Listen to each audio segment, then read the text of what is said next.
Those people who have had buccal fat removed and do not like the gone appearance have an option to have this restored.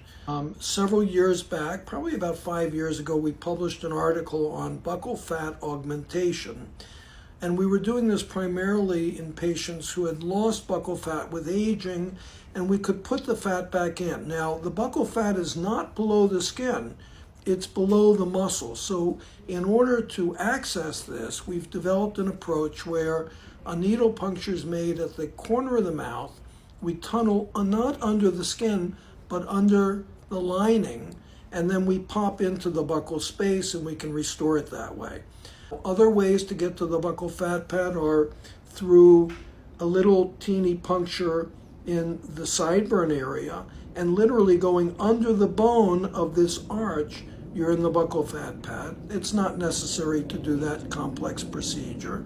And the other is going intraoral, but again, that exposes the fat to a little bit more bacteria. So this is a very happy medium, a very simple solution. We're now treating patients from all over the world that have been disappointed with their decisions or the appearance changes that have occurred over time. So if you do need this help, we're happy to speak to you on Zoom or have you come in for a consult. Don't be upset because this can be fixed and it's a relatively straightforward procedure.